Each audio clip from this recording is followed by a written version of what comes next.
여러분, 제 삶을 송두리째 바쳤던 두 얼굴의 자식들이 있었습니다. 전 재산, 노후 자금, 그리고 어머니의 모든 것을 퍼주며 키운 아들 며느리였습니다. 그들이 사는 곳은 제가 피눈물로 마련한 3억짜리 펜트하우스였죠.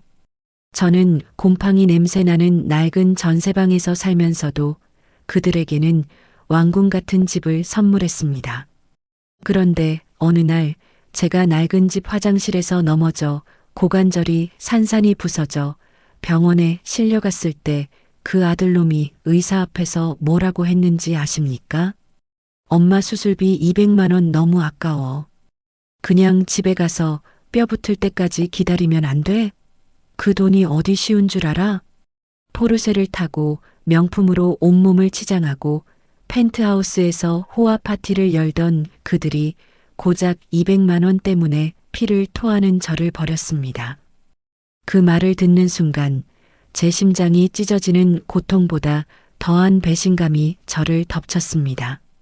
그래, 다 가져갔으니 이제 너희의 안락한 보금자리도 가져가 보자. 저는 결심했습니다. 자비 없이 단 하나의 후회도 없이 그들이 가장 사랑하는 것을 빼앗기로.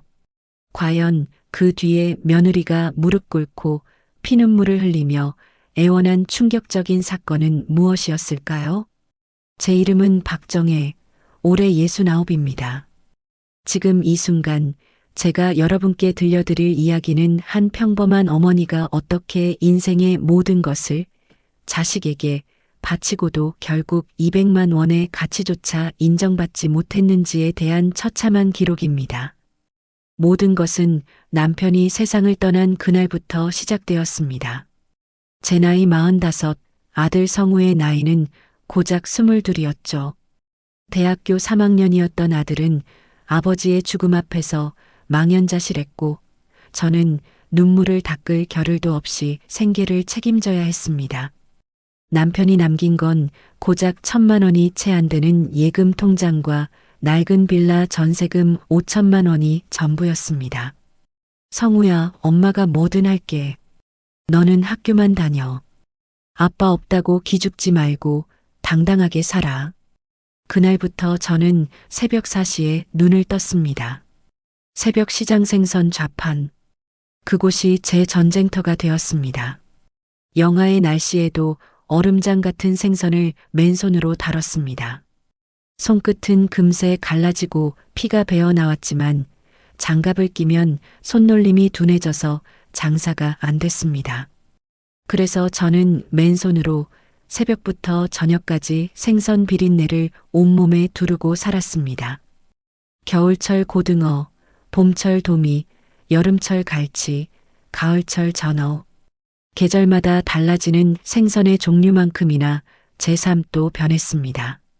아니, 변한 게 아니라 점점 더 깊은 수렁으로 빠져들었다고 해야 맞겠죠. 하루 12시간 이상 서서 일하니 허리는 점점 굽어갔고 무릎은 날씨만 흐려도 통증이 찾아왔습니다.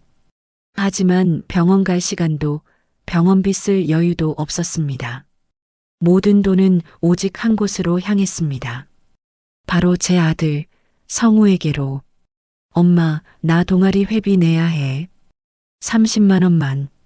엄마, 나 노트북 새로 사야 해. 과제 때문에 꼭 필요해. 엄마, 나 해외 어학연수 가고 싶어. 다들 가는데 나만 안 가면 창피해. 저는 단 한 번도 안 되라고 말하지 못했습니다. 그것이 제 잘못이었습니다. 아들이 친구들 앞에서 주눅 들까봐, 아버지 없는 자식이라고 무시당할까봐 저는 제 허리가 부러지는 한이 있어도 아들의 체면만은 지켜주고 싶었습니다. 대학 졸업 후 성우는 대기업에 입사했습니다. 그날 저는 너무 기뻐서 시장 동료들에게 소주를 한 턱 냈습니다. 우리 아들이 드디어 대기업 다닌다고 자랑하며 눈물을 글썽였죠. 그때까지만 해도 이제 제 고생이 끝날 거라고, 아들이 저를 보살펴 줄 거라고 믿었습니다. 하지만 현실은 달랐습니다. 입사 2년 차가 되던 해 아들이 여자친구를 데려왔습니다. 이름은 최다경. 첫인상부터 범상치 않았습니다. 명품 가방을 들고 하이힐을 신고 온몸에서 비싼 향수 냄새가 났습니다. 제가 살아온 세상과는 전혀 다른 세계에서 온 사람 같았죠. 어머님, 처음 뵙겠습니다. 다경이의 목소리는 공손했지만 눈빛은 차갑고 계산적이었습니다. 그녀는 제 손을 잡는 대신 공손히 허리만 숙였고 제가 준비한 음식도 거의 손대지 않았습니다. 다이어트 중이라서요라는 말과 함께요. 그날 저녁 아들은 제게 조심스럽게 말했습니다. 엄마, 다경이가 좋은 집안 출신이야. 아버지가 사업하시고 어머니는 교수님이시래. 근데 나랑 결혼하려면 좀 제대로 된 집이 필요할 것 같아. 제 가슴이 철렁 내려앉았습니다. 그 말의 의미를 정확히 알았기 때문입니다. 아들은 제게 집을 사달라고 하는 것이었습니다. 성우야, 엄마가 돈이 얼마나 있는지 알잖니? 생선 장사로 모은 돈이 얼마나 되겠니? 엄마, 그래도 엄마 명의로 대출 받으면 되잖아. 엄마 나이면 아직 대출 가능하잖아. 다경이 부모님이 우리 형편 알면 결혼 반대하실 거야. 그 순간 저는 깨달았습니다.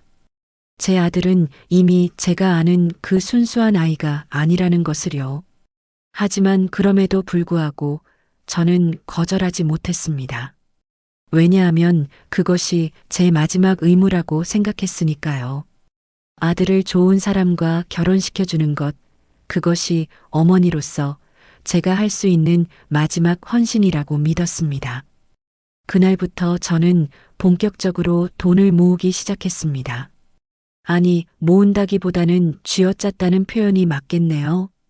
하루 2끼를 1끼로 줄였고 겨울에도 보일러를 거의 틀지 않았습니다. 옷은 10년 전에 산 것을 계속 입었고 머리는 직접 잘랐습니다. 친구들과의 만남도 모두 끊었습니다. 커피 한 잔, 밥 한 끼도 아까웠으니까요. 2년이 지났습니다. 생선 좌판에서 번 돈, 그리고 제가 평생 모아온 노후 자금, 그리고 남편이 남긴 보험금까지 모두 합쳐서 겨우 1억 5천만 원이 모였습니다. 거기에 제 명의로 1억 5천만 원을 대출받아 총 3억을 만들었습니다. 그 돈으로 서울 외곽의 신축 펜트하우스를 계약했습니다. 계약서에 도장을 찍는 그 순간 제 손이 떨렸습니다. 이게 맞는 걸까? 제 노후는 어떻게 되는 걸까? 하지만 아들의 밝은 얼굴을 보자 그런 걱정은 사치처럼 느껴졌습니다. 엄마, 정말 고마워. 엄마가 세상에서 제일 좋아. 성우는 저를 껴안으며 눈물까지 흘렸습니다. 다경이도 처음으로 밝은 표정을 지으며 말했습니다. 어머님, 정말 감사합니다. 저희 열심히 살게요. 어머님, 노후도 잘 모실게요. 그 말을 믿었습니다. 아니, 믿고 싶었습니다. 하지만 계약서의 명의는 제 이름이었습니다. 부동산 중개인이 조언했죠. 어머님, 명의는 일단 어머님 걸로 해두세요. 나중에 증여하셔도 되니까요. 만약을 위해서요. 그때는 그 말의 의미를 정확히 몰랐습니다. 하지만 지금 생각하면 그것이 제가 한 유일하게 현명한 선택이었습니다. 결혼식이 열렸습니다. 다경이네 쪽 하객은 300명이 넘었습니다. 화려한 옷을 입은 사람들, 고급 차를 타고 온 사람들로 가득했죠. 반면 제 쪽은 고작 30명 남짓, 시장 동료들과 몇몇 친척들이 전부였습니다. 저는 그날 제가 입을 예식장 한복조차 10만 원짜리 중고를 샀습니다. 신부 어머니인 다경이, 엄마는 500만 원짜리 맞춤 한복을 입고 있었죠. 성우 어머님, 오늘 정말 수고하셨어요. 다경이 어머니는 겉으로는 공손했지만 저를 대할 때마다 묘한 우월감이 배어나왔습니다. 제 손을 잡을 때도 살짝 인상을 찌푸렸는데 아마 생선 비린내가 아직 남아 있었던 모양입니다. 결혼 후 신혼집인 펜트하우스로 이사하는 날 저도 함께 짐을 날랐습니다. 새 가구들, 새 가전제품들 모두 제가 추가로 대출받아 마련한 것들이었습니다. 그날 저는 처음으로 그 펜트하우스의 문턱을 넘었습니다. 와, 정말 멋지다. 거실은 넓고 환했습니다. 통유리창 너머로 한강이 보였고 주방은 최신식 시스템 주방이었습니다. 방은 3개, 화장실은 2개. 저는 평생 이런 집을 꿈꿔왔지만 단 한 번도 살아보지 못한 그런 집이었습니다. 어머님, 신발 벗으실 때 조심하세요. 현관 대리석이 이탈리아산이라 비싸거든요. 다경이의 말에 저는 황급히 신발을 벗었습니다. 그리고 조심스럽게 집 안을 둘러봤죠. 모든 것이 새 것이었고 모든 것이 비싸 보였습니다. 그리고 그 모든 것이 제 피와 땀으로 만들어진 것이었습니다. 엄마, 이제 엄마도 여기서 같이 살자. 아들이 말했습니다. 하지만 며느리 다경의 얼굴이 순간 굳어지는 것을 저는 놓치지 않았습니다. 어머님, 그게 저희가 신혼이잖아요. 처음부터 같이 사시면 좀. 아, 그래. 그렇지. 너희 신혼인데 내가 무슨 방해를 하겠니? 나는 전세방에서 잘 지낼게.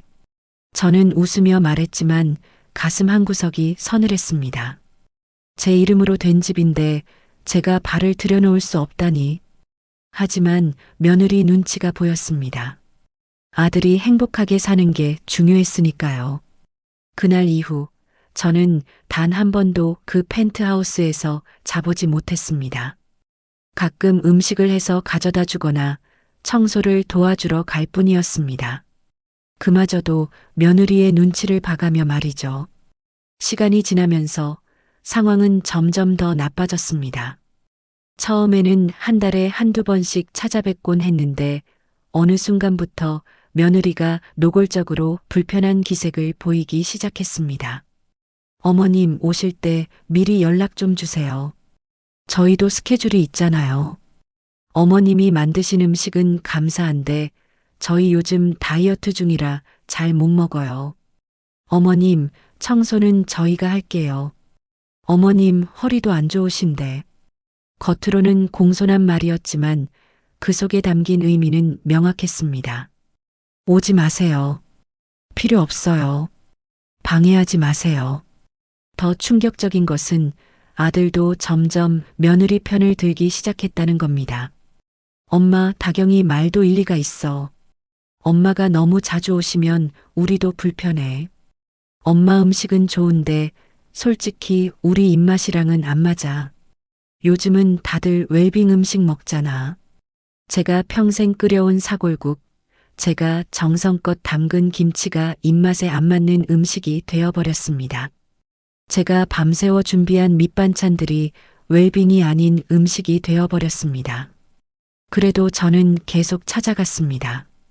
왜냐하면 그들이 제 유일한 가족이었고 제가 할 수 있는 것이 그것밖에 없었으니까요. 시장에서 좋은 생선이 들어오면 몰래 챙겨서 가져갔고 제철 과일이 나오면 비싸도 사서 들고 갔습니다. 하지만 어느 날 결정타가 날아왔습니다. 어머님, 죄송한데 집 비밀번호 바꿨어요. 보안 때문에요. 그리고 앞으로는 경비실에 미리 연락해 주세요. 그래야 저희가 준비하고 문 열어드리죠. 그 말을 들은 순간 제 심장이 멎는 줄 알았습니다. 제 이름으로 된 집, 제가 평생을 걸어 마련한 집에 들어가기 위해 경비실에 허락을 받아야 한다니요. 그날 이후로도 저는 몇 번 더 찾아갔습니다. 하지만 매번 인터폰만 누르고 돌아서야 했습니다.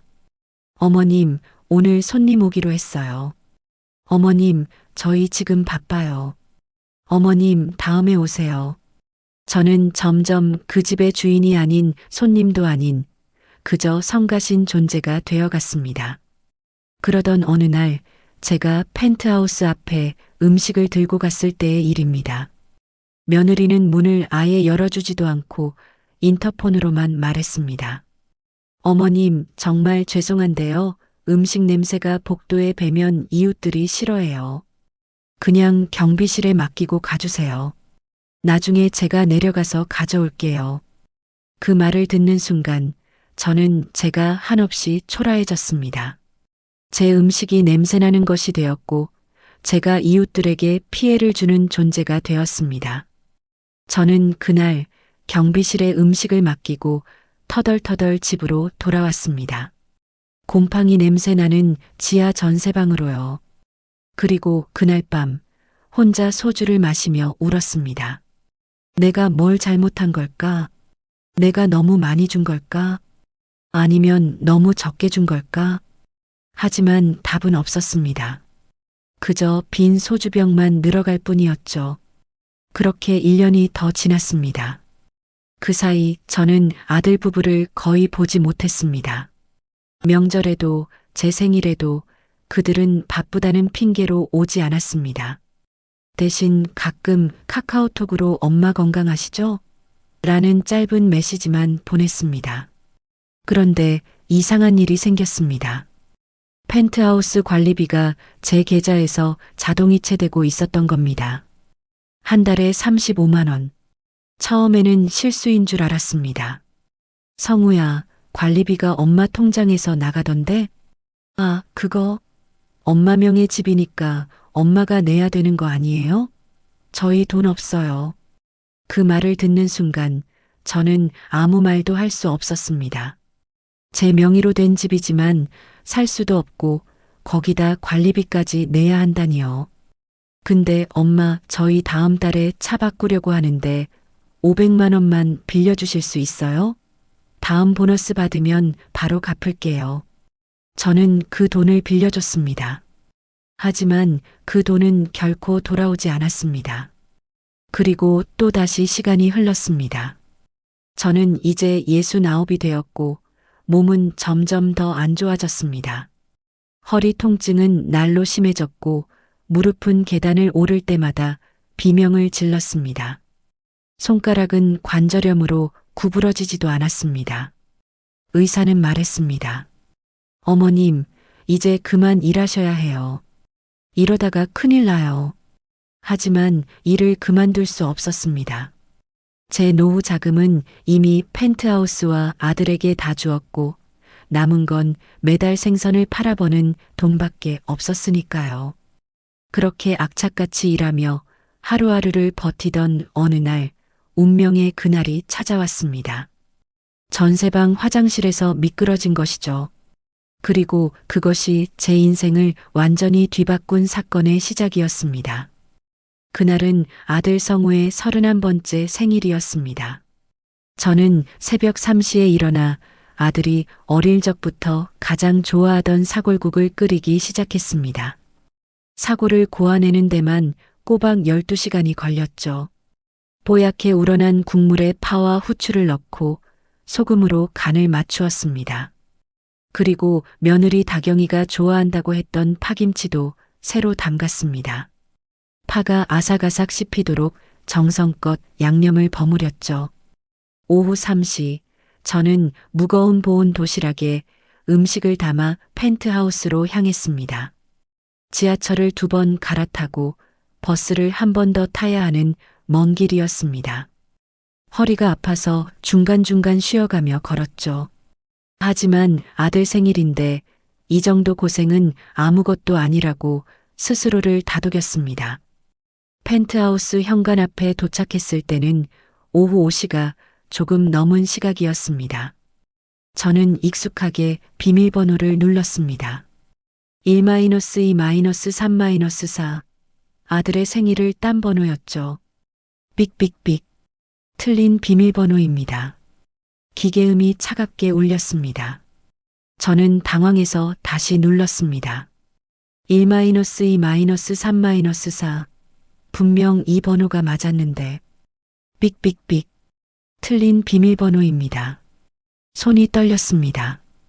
혹시 제가 잘못 누른 걸까 싶어 천천히 하나하나 확인하며 눌렀습니다. 하지만 결과는 같았습니다. 틀린 비밀번호입니다. 그제야 깨달았습니다. 비밀번호가 바뀐 것을요. 제 이름으로 된 집의 비밀번호가 제가 모르는 사이에 바뀌어 있었던 겁니다. 저는 어쩔 수 없이 인터폰을 눌렀습니다. 띠리리리 벨소리가 몇 번 울린 후 화면에 며느리 다경의 얼굴이 나타났습니다. 그녀는 새하얀 실크 잠옷을 입고 있었고 머리에는 고급스러운 헤어팩을 바르고 있었습니다. 분명 집에서 편히 쉬고 있던 모습이었죠. 네. 다경의 목소리는 짜증이 가득했습니다. 마치 원치 않는 택배 기사를 대하는 듯한 말투였죠. 다경아, 나야. 엄마. 비밀번호가 안 열려서. 어머님? 다경의 얼굴이 더욱 일그러졌습니다. 반가움이 아닌 명백한 불쾌함이었습니다. 어머님, 대체 왜 연락도 없이 오세요? 저희 지금 프라이빗한 시간이에요. 아, 미안해. 근데 오늘 성우 생일이잖니. 아들 좋아하는 사골국 끓여서. 어머님, 저희 오늘 저녁에 외식하기로 했어요. 레스토랑 예약도 다 해놨고요. 그리고 저희 요즘 고기 안 먹어요. 다이어트 중이거든요. 다경의 말은 칼날처럼 날카로웠습니다. 제가 새벽부터 12시간 동안 끓인 사골국이 정성껏 담근 파김치가 단 1초 만에 필요 없는 것이 되어버렸습니다. 그래도 문 좀 열어줘. 짐이 무거워서 잠깐만 놓고 갈게. 어머님, 죄송한데요. 다경은 잠시 뒤를 돌아보더니 다시 제게 얼굴을 돌렸습니다. 그녀의 눈빛은 더욱 차가워져 있었습니다. 비밀번호는 보안 때문에 바꿨어요. 요즘 범죄가 많잖아요. 그리고 솔직히 말씀드리면 어머님 음식 냄새가 현관에 배는 게 너무 싫어서요. 저희 집에 명품 가방이랑 옷들이 많은데 음식 냄새 배면 가치가 떨어지잖아요. 그냥 경비실에 맡기고 가주세요. 제가 나중에 내려가서 가져올게요. 그 말을 듣는 순간 제 다리에 힘이 풀렸습니다. 음식 냄새. 제가 평생을 바쳐 끓인 음식이 냄새가 되었고 제 정성이 명품 가방의 가치를 떨어뜨리는 것이 되었습니다. 다경아, 그래도 오늘은 성우 생일인데 얼굴이라도. 어머님, 저희 진짜 바빠요. 6시에 나가야 하는데 아직 준비도 안 했어요. 그리고 성우는 지금 샤워 중이고요. 다음에 시간 맞춰서 오세요. 미리 연락하시고요. 그렇게 말하고는 다경은 일방적으로 인터폰을 끊어버렸습니다. 화면이 꺼지고 저는 텅 빈 현관 앞에 홀로 남겨졌습니다. 저는 한참 동안 그 자리에 서 있었습니다. 손에 든 보온 도시락이 점점 무거워졌고 다리는 후들후들 떨렸습니다. 복도를 지나가는 다른 집 사람들이 저를 이상하게 쳐다봤지만 저는 움직일 수가 없었습니다. 결국 저는 엘리베이터를 타고 1층 경비실로 내려갔습니다. 경비 아저씨는 저를 보더니 안쓰러운 표정을 지었습니다. 어머님, 또 오셨어요? 며느님이 또 안 받으시나 봐요? 네, 바쁘다고 하네요. 이것 좀 전해주시겠어요? 네, 알겠습니다. 근데 어머님, 지난번에 맡기신 음식도 아직 안 가져가셨던데요. 경비 아저씨가 작은 냉장고를 열어 보여줬습니다. 그 안에는 제가 일주일 전에 맡긴 밑반찬 통들이 그대로 있었습니다. 뚜껑도 열지 않은 채로요. 아, 그랬구나. 바빠서 못 가져간 거겠죠, 뭐. 저는 억지로 웃으며 새로운 음식을 냉장고에 넣었습니다. 하지만 가슴 한구석이 무너져 내렸습니다. 제 음식은 먹히지도 않고 그저 냉장고 속에서 상해가고 있었던 겁니다. 경비실을 나와 아파트 단지를 빠져나오는데 주차장에서 익숙한 차가 나오는 것이 보였습니다. 새하얀 포르쉐. 아들 부부의 차였습니다. 차 안에서는 아들과 며느리가 밝게 웃으며 대화하고 있었습니다. 성우는 정장을 말끔하게 차려입었고 다경은 화려한 드레스를 입고 있었죠. 저는 본능적으로 몸을 숨겼습니다. 왜 숨었는지도 모르겠습니다. 제 아들인데 제가 왜 숨어야 하는지. 하지만 그들에게 들키고 싶지 않았습니다. 무거운 도시락을 들고 초라하게 서 있는 제 모습을 그들이 보는 것이 싫었습니다. 포르쉐가 지나간 후 저는 한참을 그 자리에 서 있었습니다. 그리고 깨달았습니다. 저는 이제 그들에게 어머니도 시어머니도 아닌 그저 귀찮은 존재일 뿐이라는 것을요. 집으로 돌아오는 길 지하철 안에서 눈물이 났습니다. 주변 사람들의 시선이 신경 쓰여서 고개를 숙이고 소리 없이 울었습니다. 왜 이렇게 됐을까? 제가 뭘 잘못한 걸까? 너무 많이 준 게 잘못이었을까? 아니면 너무 적게 준 게 잘못이었을까? 하지만 답은 없었습니다. 그저 가슴속에 돌덩이처럼 무거운 배신감만 쌓여갔을 뿐입니다. 그날 이후로도 저는 몇 번 더 펜트하우스를 찾아갔습니다. 하지만 결과는 매번 똑같았습니다. 인터폰을 눌러도 받지 않거나 받아도 바쁘다, 외출 중이다, 손님이 온다는 핑계로 문을 열어주지 않았습니다. 한 번은 정말 급한 일이 있어서 찾아간 적이 있습니다. 펜트하우스 명의가 제 이름이다 보니 관리사무소에서 제게 연락이 온 것이었죠. 수도 계량기를 교체해야 하는데 집에 아무도 없다는 것이었습니다. 성우야, 관리사무소에서 연락 왔는데 수도 계량기 교체한대. 너희 집에 있니? 아, 엄마.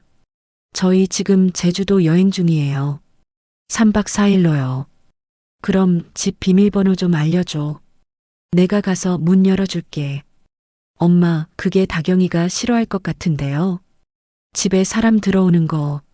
성우야, 나는 내 엄마야. 그리고 그 집은 4명의 집이야. 알아요, 엄마.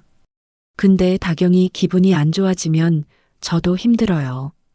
그냥 관리사무소한테 다음에 하겠다고 하세요. 전화를 끊고 나서 저는 한참을 멍하니 앉아 있었습니다. 제 명의의 집인데 제가 들어갈 수 없다는 것이 현실이 아닌 것만 같았습니다.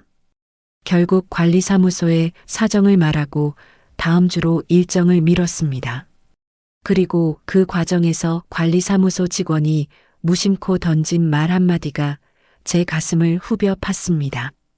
어머님 집인데 어머님이 못 들어가시다니 참 이상하네요. 이상하죠. 저도 이상합니다. 하지만 이게 제 현실이었습니다. 몇 주 후 더욱 충격적인 일이 벌어졌습니다. 제 핸드폰으로 아들 부부의 신용카드 대금 청구서가 날아온 것이었습니다. 펜트하우스를 제 명의로 구입할 때 각종 공과금과 카드를 제 명의로 만들었었는데 그걸 아직도 쓰고 있었던 겁니다. 청구 금액을 보고 저는 눈을 의심했습니다. 한 달 카드값이 무려 850만 원이었습니다. 명세서를 자세히 보니 명품 매장, 고급 레스토랑, 백화점, 해외 명품 사이트 온갖 곳에서 돈을 쓴 흔적이 보였습니다. 성우야, 이게 무슨 일이니? 카드값이 850만 원이 나왔는데? 아, 그거요? 엄마 명의 카드니까 엄마가 내셔야죠. 뭐? 성우야, 이건 내가 쓴 돈이잖아. 엄마가 왜 내야 하는데? 엄마, 그 집도 엄마 명의잖아요. 카드도 엄마 명의고요. 명의자가 책임지는 거 아니에요? 그리고 저희 지금 진짜 돈 없어요. 제 월급으로는 생활비도 빠듯해요. 성우야, 엄마는 생선 장사로 겨우 한 달에 200만 원 버는 거 알잖니? 850만 원을 어떻게 내라는 거야? 그럼 엄마 빌리시든지 해서 내세요. 카드값 연체되면 신용불량자 되는 거 알죠? 엄마 신용 망가지는 거예요. 그 말을 듣는 순간 저는 온몸에 소름이 돋았습니다. 제 아들이 제 신용을 인질로 잡고 협박하고 있었던 겁니다. 성우야, 너 지금 엄마한테 뭐라고 하는 거니? 사실을 말하는 거죠. 엄마가 명의를 빌려준 거잖아요. 책임지셔야죠. 전화를 끊고 나서 저는 한참을 울었습니다. 제가 키운 아들이 이런 말을 할 수 있다는 게 믿기지 않았습니다. 하지만 현실이었습니다. 결국 저는 제가 평생 모아둔 노후자금 적금을 해약해서 카드값을 냈습니다. 850만 원. 제가 2년 동안 손가락이 얼어붙는 추위 속에서 허리가 끊어질 것 같은 고통을 참으며 모은 돈이 단 하루 만에 사라졌습니다. 하지만 더 무서운 것은 그 다음 달에도 비슷한 금액의 청구서가 계속 날아왔다는 것입니다. 아들 부부는 제 명의 카드를 ATM처럼 마구 긁어대고 있었고 저는 그것을 막을 방법이 없었습니다. 카드를 정지시키려고 해도 제 명의로 된 펜트하우스에 각종 자동이체가 걸려 있어서 함부로 정지시킬 수도 없었습니다. 저는 하루에 한 끼만 먹기 시작했습니다. 그것도 라면이나 주먹밥 같은 것으로요. 겨울에도 보일러를 틀지 않고 옷을 껴입고 이불을 여러 장 덮고 잤습니다. 전기세, 수도세, 가스비 모든 것을 최소한으로 줄였습니다. 시장 동료들이 걱정했습니다. 정혜야, 너 요즘 많이 야윈 것 같다. 어디 아픈 거 아니야? 아니야, 괜찮아. 그냥 다이어트 하는 거야. 거짓말이었습니다. 다이어트가 아니라 굶주림이었습니다. 하지만 말할 수 없었습니다. 제 아들이 제 돈을 갈취하고 있다고, 제가 명의를 빌려준 대가로 파산 직전까지 내몰리고 있다고. 그러던 어느 날 더욱 기가 막힌 일이 벌어졌습니다. 며느리 다경으로부터 카카오톡 메시지가 온 것이었습니다. 어머님, 다음 주에 저희 집들이 파티하는데요. 어머님 음식 솜씨가 좋으시니까 음식 좀 준비해 주실 수 있으세요? 손님이 10명 정도 올 것 같아요. 한우 불고기, 잡채, 전류, 김치찌개 이런 거요. 어머님이 해주시면 저희가 케이터링 비용 아낄 수 있잖아요. 저는 핸드폰을 보며 허탈하게 웃었습니다. 집에는 들어오지 못하게 하면서 음식은 만들어 오라고요? 게다가 10명 분량의 음식을 케이터링 비용을 아끼기 위해서요? 저는 메시지를 읽고도 한참 동안 답장을 하지 못했습니다. 뭐라고 답해야 할지 몰랐습니다. 거절하면 불효자식 취급을 받을 것 같았고 승낙하면 제 자존심이 완전히 짓밟히는 것 같았습니다. 결국 저는 이렇게 답장했습니다. 다경아, 엄마가 요즘 허리가 너무 안 좋아서 무리할 것 같구나. 그리고 10명 분량은 엄마 혼자 감당하기 힘들어. 미안하지만 케이터링 업체 이용하는 게 좋겠어. 한참 후에 다경에게서 답장이 왔습니다. 어머님도 참. 저희가 어머님 집에 살면서 관리 잘 해드리는 건데 이 정도 부탁도 못 들어주시는 거예요? 아들 체면 좀 세워주시죠. 성우가 회사에서 승진했는데 집들이 음식이 형편없으면 창피하잖아요. 그 메시지를 보고 저는 핸드폰을 내려놓았습니다. 더 이상 무슨 말을 해야 할지 몰랐습니다. 어머님 집에 살면서 관리 잘 해드리는 건데라는 말이 특히 가슴에 박혔습니다. 그들은 정말로 제게 은혜를 베풀고 있다고 생각하는 모양이었습니다. 결국 저는 그 집들이 파티 음식을 만들었습니다. 3일 동안 밤을 새우며 10명분의 음식을 준비했습니다. 한우는 제 돈으로 샀고 각종 재료비만 200만 원이 넘게 들었습니다. 허리는 끊어질 듯 아팠고 손가락은 칼질을 하다가 여러 번 베었습니다. 집들이 당일 저는 새벽부터 음식을 들고 펜트하우스로 갔습니다. 이번에는 미리 연락을 했기 때문에 문을 열어줬습니다.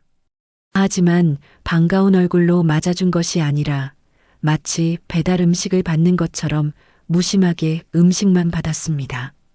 어머님, 음식 여기 놓고 가세요. 저희 준비하느라 바빠서요. 그래, 그럼 엄마는 이만. 아, 어머님.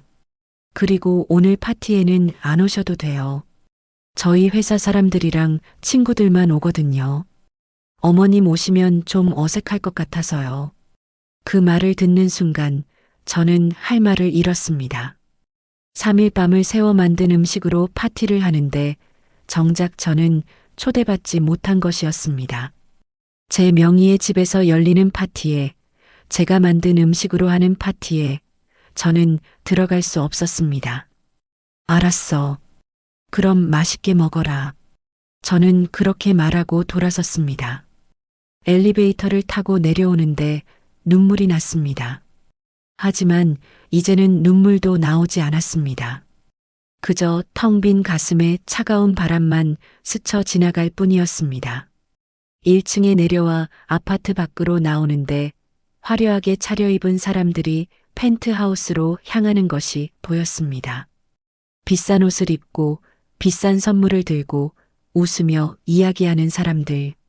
그들은 지금 제가 만든 음식을 먹으러 가는 것이었죠. 저는 버스 정류장에 앉아 한참을 멍하니 그 건물을 바라봤습니다. 저 높은 곳, 불이 환하게 켜진 펜트하우스. 제 이름으로 된 집. 제가 평생을 바쳐 마련한 집. 하지만 저는 그곳에 발을 들릴 수 없었습니다. 그날 밤 집에 돌아와서 저는 결심했습니다. 더 이상은 못 참겠다고. 하지만 막상 어떻게 해야 할지 몰랐습니다. 그저 가슴속에 분노와 슬픔이 뒤섞여 소용돌이칠 뿐이었습니다. 그리고 며칠 후 운명의 그날이 찾아왔습니다. 제 인생을 완전히 바꾼 그 끔찍한 사고가 일어난 것이죠. 그날은 유난히 추운 11월의 어느 새벽이었습니다. 새벽 4시 늘 하던 대로 알람 소리에 눈을 떴습니다. 몸이 천근만근 무거웠지만 일어나야 했습니다. 시장에 가서 생선을 팔아야 했으니까요. 그래야 이번 달 아들 부부의 카드값 650만 원을 낼 수 있었으니까요. 침대에서 일어나 화장실로 향했습니다. 낡은 전세방의 화장실은 좁고 어두웠습니다. 전등 스위치를 켜려고 손을 뻗는 순간이었습니다. 쿵! 발이 헛디뎠습니다. 어젯밤 샤워하고 물기를 제대로 닦지 않았던 화장실 바닥이 미끄러웠던 겁니다. 순간적으로 균형을 잃고 저는 그대로 뒤로 넘어갔습니다. 꽈당 쿵! 둔탁한 소리와 함께 엉덩이부터 바닥에 부딪혔습니다. 그 순간 제 오른쪽 골반에서 무언가가 부러지는 소리가 들렸습니다. 똑 하는 선명한 소리였습니다. 으윽! 입에서 신음이 새어나왔습니다. 고통이 밀려왔습니다. 불에 댄 것 같은, 아니 뼈가 산산조각 나는 것 같은 통증이었습니다. 숨을 쉴 수가 없었습니다. 조금만 움직여도 골반에서 전기가 흐르는 듯한 고통이 온몸을 휘감았습니다. 살려주세요. 저는 바닥에 누운 채로 핸드폰을 찾았습니다. 다행히 화장실 입구에 핸드폰을 두고 왔던 게 기억났습니다. 기어가야 했습니다. 손톱으로 바닥을 긁으며 조금씩 앞으로 나아갔습니다. 몸을 조금만 움직여도 골반에서 뼈가 갈리는 듯한 통증이 왔습니다. 식은땀이 온몸을 적셨고 입술을 깨물며 비명을 참았습니다. 5분이 걸렸을까요? 아니면 10분이 걸렸을까요? 시간 감각이 사라졌습니다.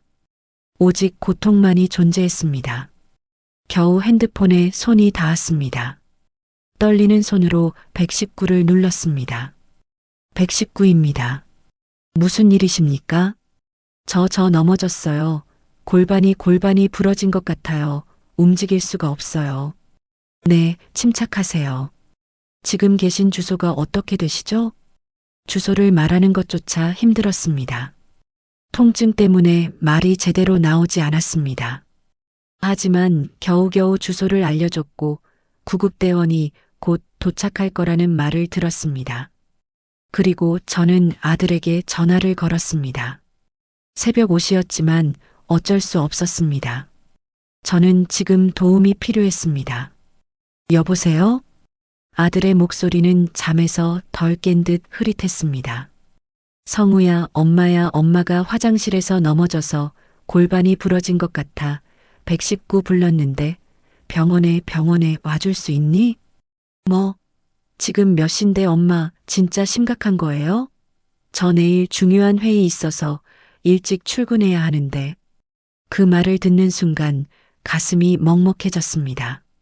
하지만 저는 이해하려고 했습니다. 아들도 직장인이니까 바쁠 테니까. 성우야, 엄마 진짜 아파, 제발. 알았어요, 알았어. 병원 어디로 가는데요? 119에 물어보고 나중에 연락 주세요. 그렇게 말하고 아들은 전화를 끊었습니다. 단 한마디의 위로도 걱정의 말도 없었습니다. 저는 화장실 바닥에 누운 채로 천장을 바라보며 눈물을 흘렸습니다. 20분 후 구급대원들이 도착했습니다. 그들은 저를 조심스럽게 들것에 옮겼고 그 과정에서 저는 의식을 잃을 뻔했습니다. 통증이 너무 심했기 때문입니다. 할머니, 조금만 참으세요. 곧 병원 도착합니다. 구급차 안에서 저는 아들에게 병원 이름과 위치를 문자로 보냈습니다. 그리고 기다렸습니다. 아들이 올 거라고, 제 곁에 와줄 거라고 믿으며 응급실에 도착했습니다. 의사와 간호사들이 바쁘게 움직였고 저는 여러 검사를 받았습니다. X-레이 CT 촬영. 차가운 검사실 침대 위에서 저는 계속 입구를 바라봤습니다. 아들이 언제 올까? 언제쯤 도착할까? 1시간이 지났습니다. 2시간이 지났습니다. 아들은 오지 않았습니다. 환자 보호자분 계세요? 의사가 물었습니다. 아들한테 연락했는데 곧 올 거예요. 네, 알겠습니다. 일단 검사 결과부터 설명드릴게요. 의사는 X-레이 사진을 보여주며 말했습니다. 우측 대퇴골 경부골절입니다. 쉽게 말해서 고관절이 부러졌어요. 상태가 좋지 않습니다. 뼈가 완전히 분리되어 있어서 당장 수술하지 않으면 영구적인 장애가 남을 수 있습니다. 수술을 해야 하나요? 네, 반드시 해야 합니다. 할머니 연세가 69이시죠? 이 나이에 고관절 골절을 방치하면 걸을 수 없게 됩니다. 평생 휠체어나 침대에 누워 지내셔야 할 수도 있어요. 수술비는 얼마나? 인공관절 치환술이 필요할 것 같은데 대략 200만 원 정도 예상됩니다. 건강보험 적용하면요. 200만 원. 그 숫자를 듣는 순간 제 머리가 하얘졌습니다. 200만 원. 저한테는 하늘의 별 따기 같은 돈이었습니다. 지금 제 통장에 남은 돈은 고작 50만 원. 다음 달 월세 30만 원을 내고 나면 20만 원밖에 안 남는 상황이었습니다. 보호자분이 오시면 상의해서 결정하시고요. 일단 진통제 드릴게요. 의사가 나간 후 저는 다시 아들에게 전화를 걸었습니다. 성우야, 엄마 고관절이 부러졌대. 수술해야 한대. 200만 원이. 엄마, 저 지금 회의 중이에요. 나중에 퇴근하고 갈게요. 성우야, 의사 선생님이 빨리 수술해야 한대. 제발. 엄마, 저 진짜 바빠요. 나중에요. 또 전화가 끊겼습니다. 저는 핸드폰을 가슴에 안고 울었습니다. 간호사가 다가와 조심스럽게 물었습니다. 할머니, 괜찮으세요? 아드님한테 다시 연락해 보시겠어요? 괜찮아요. 곧 올 거예요. 우리 아들 착한 애예요. 바빠서 그래요. 저는 거짓말을 했습니다. 제 아들이 착하다고, 곧 올 거라고. 하지만 제 마음 한구석에서는 이미 알고 있었습니다. 아들은 오지 않을지도 모른다고. 오후 3시가 되어서야 아들과 며느리가 병원에 나타났습니다. 명품 가방을 든 며느리는 마스크로 얼굴을 가리고 있었고 아들은 짜증 섞인 표정이었습니다. 엄마, 그래서 얼마나 심각한 거예요? 인사도 없었습니다. 제 상태를 걱정하는 말도 없었습니다. 그저 얼마나 심각하냐는 질문뿐이었습니다. 성우야, 엄마 고관절이 부러졌어. 수술해야 한대. 수술? 수술비 얼마인데요? 200만 원이래. 그 순간 아들의 얼굴이 굳어졌습니다. 며느리 다경도 눈을 크게 떴습니다. 하지만 그것은 놀람이 아니라 짜증이었습니다. 200만 원이요? 엄마, 그거 너무 비싼 거 아니에요? 성우야, 수술 안 하면 엄마 평생 못 걷는데. 에이, 설마요. 요즘 의학이 좋아서 재활 치료만 열심히 하면 되는 거 아니에요? 아들의 말에 며느리가 거들었습니다. 맞아요. 어머님, 요즘 재활 치료 잘 되잖아요. 저희 엄마 친구분도 수술 안 하고 재활로 나으셨대요. 그게 의사 선생님이 꼭 수술해야 한대. 엄마, 근데 솔직히 200만 원이 어디 쉬운 돈이에요. 저희 지금 대출 이자 갚느라 진짜 빠듯하거든요. 그때 마침 담당 의사가 들어왔습니다. 보호자분들이시군요. 환자분 상태에 대해 설명드릴게요. 의사는 다시 한번 X-레이 사진을 보여주며 설명했습니다. 보시다시피 대퇴골 경부가 완전히 골절되었습니다. 이 상태로 방치하면 뼈가 붙지 않고 괴사가 진행될 수 있습니다. 반드시 수술이 필요한 상황입니다. 의사 선생님, 아들이 조심스럽게 입을 열었습니다. 근데 수술비가 너무 비싸네요. 200만 원이라니 좀 더 저렴한 방법은 없나요? 의사는 황당한 표정을 지었습니다. 환자분이 고령이시고 고관절 골절은 매우 심각한 부상입니다. 200만 원은 오히려 저렴한 편이에요. 건강보험이 적용되어서 그렇지 실제 비용은 훨씬 많습니다. 그래도 수술 말고 다른 치료법은 정말 없나요? 있긴 합니다. 수술하지 않고 보존적 치료를 할 수는 있죠.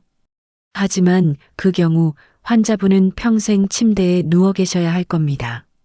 욕창이 생기고 폐렴이 오고 각종 합병증이 발생할 가능성이 높습니다. 솔직히 말씀드리면 고령 환자의 경우 수술하지 않으면 1년 내에 사망할 확률이 50%가 넘습니다. 의사의 말에 저는 온몸이 얼어붙었습니다. 1년 내 사망 확률 50%. 제가 만약 수술을 하지 않으면 1년 안에 죽을 수도 있다는 얘기였습니다. 성우야, 엄마 수술해야겠다, 제발. 저는 아들의 손을 잡았습니다.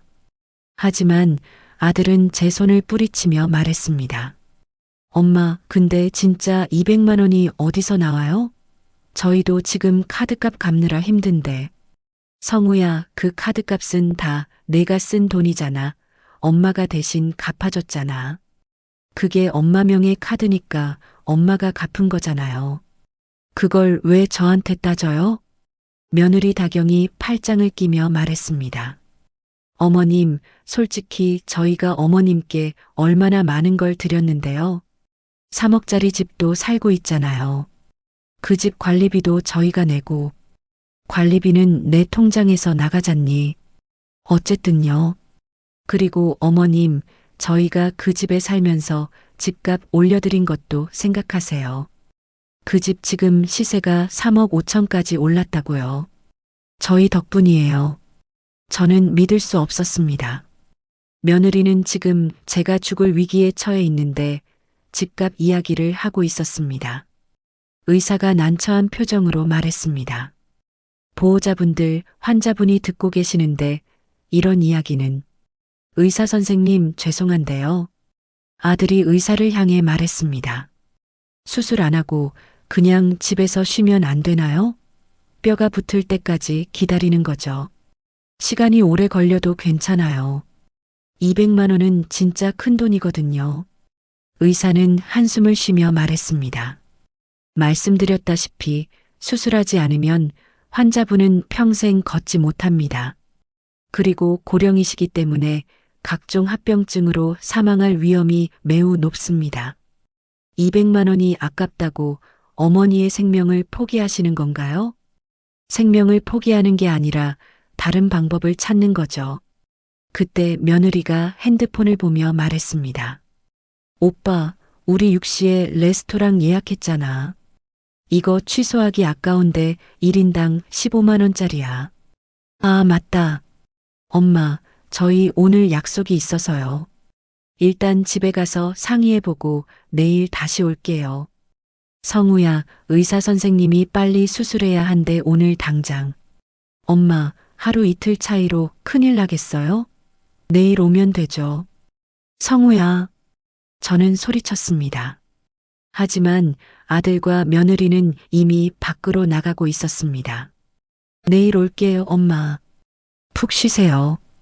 그렇게 말하고 그들은 사라졌습니다. 15만 원짜리 레스토랑 예약은 취소하기 아까워하면서 제 생명을 살릴 200만 원은 아깝다고 했습니다. 저는 그 순간 모든 것을 깨달았습니다.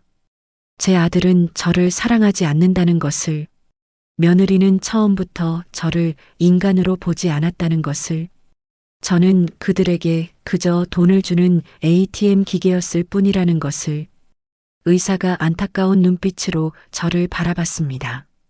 할머니 괜찮으세요? 괜찮아요, 괜찮아요. 저는 거짓말을 했습니다. 괜찮지 않았습니다. 가슴이 찢어지는 것 같았습니다. 고관절의 통증보다 더한 고통이 심장을 찌르고 있었습니다. 할머니, 수술은 꼭 하셔야 해요. 다른 방법을 찾아볼까요? 의료급여 신청이나. 아니에요. 제가 알아서 할게요. 그날 밤 저는 혼자 병실에 누워 있었습니다. 4인실이었지만 다른 환자들은 모두 보호자가 있었습니다. 자식들이 병상 옆을 지키고 손을 잡아주고 물을 떠다 주었습니다. 저만 혼자였습니다. 핸드폰을 꺼내 통장을 확인했습니다. 50만 원. 그리고 제가 마지막으로 남겨둔 적금이 하나 있었습니다. 응급 상황을 대비해 묵혀둔 적금. 150만 원. 합치면 200만 원. 저는 떨리는 손으로 적금 해약 신청을 했습니다. 그리고 눈물을 흘렸습니다. 이게 제 마지막 재산이었습니다.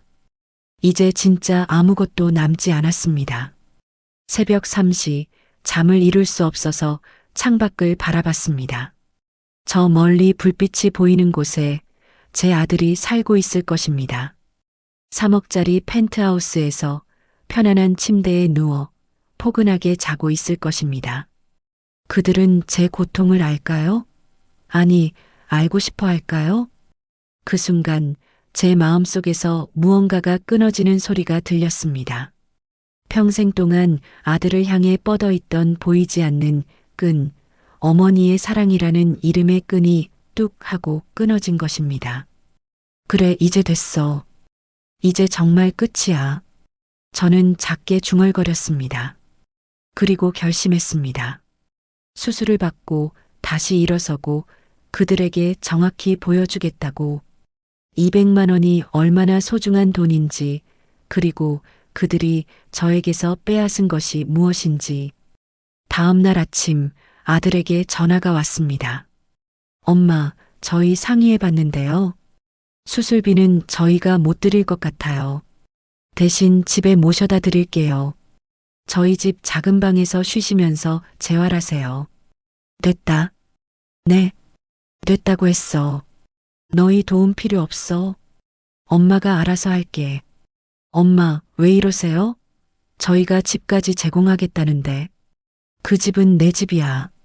내 이름으로 된 내 집. 너희 집이 아니야. 엄마.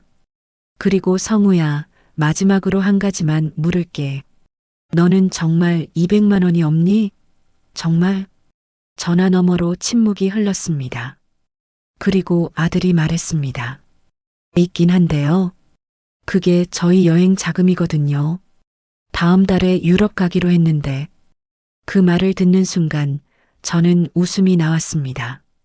비웃음이었습니다. 그래, 알았어. 유럽 잘 다녀와라. 엄마, 이제 전화하지 마. 엄마는 엄마가 알아서 살게. 저는 전화를 끊었습니다. 그리고 그 순간부터 저는 더 이상 그들의 어머니가 아니기로 했습니다. 며칠 후 수술을 받았습니다. 수술은 성공적이었습니다. 의사는 재활만 잘하면 걸을 수 있다고 했습니다. 퇴원하는 날 택시를 타고 제 전세방으로 갔습니다. 아무도 마중 나오지 않았습니다. 저는 휠체어를 타고 혼자 방으로 들어갔습니다. 그리고 그날부터 저는 계획을 세우기 시작했습니다. 그들에게서 모든 것을 되찾을 계획을, 특히 그 3억짜리 펜트하우스를. 수술 후 일주일이 지났습니다. 재활은 고통스러웠습니다. 매일 아침 물리치료사가 와서 다리를 움직이게 했는데 그때마다 뼈가 으스러지는 듯한 통증이 밀려왔습니다. 하지만 저는 이를 악물고 참았습니다. 다시 걸어야 했으니까요. 제 계획을 실행하기 위해서는 반드시 걸을 수 있어야 했으니까요.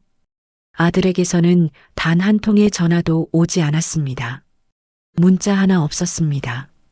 그들은 제가 어떻게 지내는지, 수술은 잘 됐는지, 살아있기는 한지조차 궁금해하지 않았습니다. 저도 연락하지 않았습니다. 이제 그럴 필요가 없었으니까요. 대신 저는 다른 전화를 했습니다. 펜트하우스를 구매할 때 도와줬던 공인중개사에게요. 여보세요, 박정혜입니다. 기억하시죠? 아, 어머님. 그럼요, 기억하죠. 3년 전에 펜트하우스 구매하신. 네, 맞아요. 그 집 말인데요, 팔고 싶어요. 전화 너머로 잠시 침묵이 흘렀습니다. 어머님, 지금 그 집에 아드님 부부가 살고 계시지 않나요? 네, 살고 있어요. 그래서 금매로 내놓으려고요. 빨리 팔아야 해서요. 금매요? 어머님, 그럼 시세보다 낮게 받으셔야 하는데. 괜찮아요. 시세의 90%만 받아도 돼요. 대신 한 달 안에 계약 완료하고 싶어요. 한 달이요? 어머님, 그건 너무 급하신데, 그리고 아드님께서 알고 계세요? 알 필요 없어요. 제 명의 집이니까 제가 마음대로 팔 수 있죠? 중개사는 잠시 망설이다가 말했습니다. 네, 법적으로는 그렇습니다. 하지만 가족 간에 문제가 생길 수 있는데, 문제는 이미 생겼어요. 이제 정리할 시간이에요. 저는 단호하게 말했습니다. 중개사는 더 이상 묻지 않았습니다. 알겠습니다, 어머님. 내일 바로 매물 올리겠습니다. 금매로 내놓으면 한 달 안에는 충분히 팔릴 겁니다. 전화를 끊고 나서 저는 창밖을 바라봤습니다. 재활병원 창문 너머로 보이는 서울의 빌딩들. 저 어딘가에 제 아들이 있을 것입니다. 아무것도 모른 채 편안하게 살고 있을 것입니다. 조금만 기다려라. 곧 너희 세상이 무너질 테니까. 저는 작게 중얼거렸습니다. 이틀 후 중개사에게서 연락이 왔습니다. 어머님, 벌써 관심 있는 분이 3팀이나 나타났어요. 금매라서 그런지 반응이 뜨겁네요. 좋아요. 빨리 진행해 주세요. 네, 그런데 어머님 혹시 아드님께 미리 말씀 안 드리셔도 될까요? 나중에 문제가. 괜찮아요. 제가 알아서 할게요. 사실 저는 이미 계획을 세워두었습니다. 아들 부부가 골프를 치러 가는 날을 노리기로 했죠. 그들은 매주 토요일 아침마다 골프장에 갔습니다. 명품 골프웨어를 입고 비싼 골프채를 들고 하루 종일 집을 비웠습니다. 그날이 제게는 완벽한 기회였습니다. 2주가 지났습니다. 저는 이제 목발을 짚고 걸을 수 있게 되었습니다. 아직 많이 아팠지만 움직일 수는 있었습니다. 그리고 토요일이 왔습니다. 아침 8시 저는 택시를 타고 펜트하우스로 향했습니다. 손에는 제가 가지고 있던 원본 서류들을 든 가방이 들려 있었습니다. 등기부등본, 매매계약서, 제 신분증, 그리고 가장 중요한 것, 새로운 비밀번호로 바꿀 수 있는 관리사무소 허가서. 펜트하우스 관리사무소에 들렀습니다. 관리소장은 저를 보고 놀란 표정을 지었습니다. 어머님, 오랜만이시네요. 그런데 다리는 괜찮으세요? 네, 좀 다쳤었는데 이제 괜찮아요. 그것보다 소장님, 제 집 비밀번호 바꾸고 싶은데요. 아, 비밀번호요? 그런데 지금 아드님 부부가 사시는데 제 명의 집이니까 제가 바꿀 수 있죠? 그야 법적으로는 그렇습니다만 지금 당장 바꿔주세요. 그리고 이 번호는 저만 알아야 해요. 아들한테도 알려주시면 안 돼요. 저는 메모지에 새로운 번호를 적어서 건넸습니다. 관리소장은 난처한 표정이었지만 거절할 수 없었습니다. 법적으로 제가 소유주였으니까요. 알겠습니다, 어머님. 지금 바로 처리하겠습니다. 10분 후 비밀번호가 바뀌었습니다. 저는 새 번호를 확인하고 펜트하우스로 향했습니다. 엘리베이터를 타고 최상층으로 올라갔습니다. 심장이 두근거렸습니다. 긴장이 아니라 설렘이었습니다. 드디어 제가 제 집의 주인이 되는 순간이었으니까요. 현관문 앞에 섰습니다. 새로운 비밀번호를 눌렀습니다. 삑 찰칵. 문이 열렸습니다. 3년 만에 제가 마음대로 열어본 문이었습니다. 안으로 들어갔습니다. 넓은 거실, 환한 햇살, 한강이 보이는 통유리창, 모든 것이 그대로였습니다. 아니, 더 화려해져 있었습니다. 거실에는 수천만 원짜리 소파가 놓여 있었고, 벽에는 비싼 그림들이 걸려 있었습니다. 신발장에는 명품 구두들이 가득했고, 옷장에는 명품 옷들이 빼곡했습니다. 주방에는 최신 가전제품들이 즐비했죠. 모두 제 돈으로, 제 명의의 카드로 산 것들이었습니다. 저는 거실 소파에 앉았습니다. 처음으로 제 집 소파에 편하게 앉아본 것이었습니다. 3년 동안 서성이기만 했던 이 공간에 드디어 주인으로서 앉아 있었습니다. 하지만 감상에 젖을 시간은 없었습니다. 저는 가방에서 서류들을 꺼냈습니다.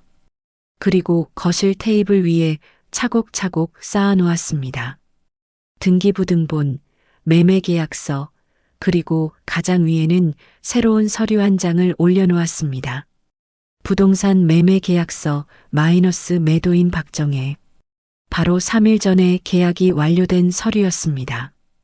펜트하우스는 이미 팔렸습니다. 새 주인은 한 달 후에 입주하기로 했습니다. 계약금은 이미 받았고 잔금은 3주 후에 받기로 했습니다. 시계를 봤습니다. 오후 5시 아들 부부가 골프를 마치고 돌아올 시간이었습니다. 저는 소파에 앉아 기다렸습니다.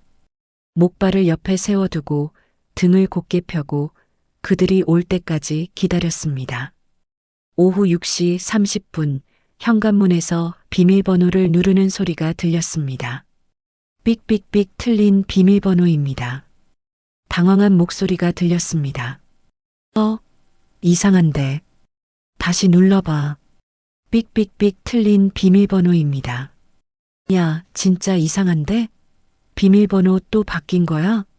며느리 다경의 짜증 섞인 목소리였습니다. 관리사무소에 전화해봐. 뭔가 잘못된 것 같아. 아들 성우의 당황한 목소리가 들렸습니다. 저는 천천히 일어나 현관문으로 걸어갔습니다. 목발을 짚고 한 걸음 한 걸음.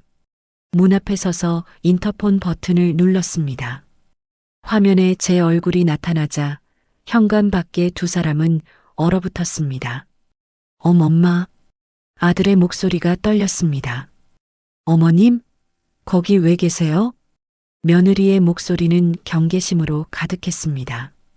저는 조용히 문을 열었습니다.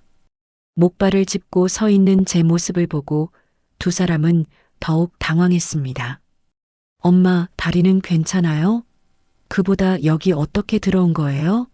비밀번호는 어떻게? 들어와. 할 얘기가 있다. 저는 차갑게 말했습니다. 두 사람은 어리둥절한 표정으로 집 안으로 들어왔습니다. 거실로 안내했습니다. 테이블 위에 놓인 서류들을 보고 아들의 얼굴이 굳어졌습니다. 엄마, 이게 뭐예요? 읽어봐. 내가 똑똑하니까 이해하겠지. 아들은 떨리는 손으로 서류를 집어들었습니다. 매매계약서를 보는 순간 그의 얼굴이 새하얗게 변했습니다. 엄마, 이게 무슨, 보이는 그대로야. 이 집 팔았어. 계약금도 받았고 한 달 후에 새 주인이 들어와. 뭐라고요? 며느리 다경이 소리를 질렀습니다. 어머님, 미쳤어요. 이게 무슨 짓이에요? 내 집 내가 파는데 무슨 문제? 문제가 없긴요. 여기 저희가 살고 있잖아요.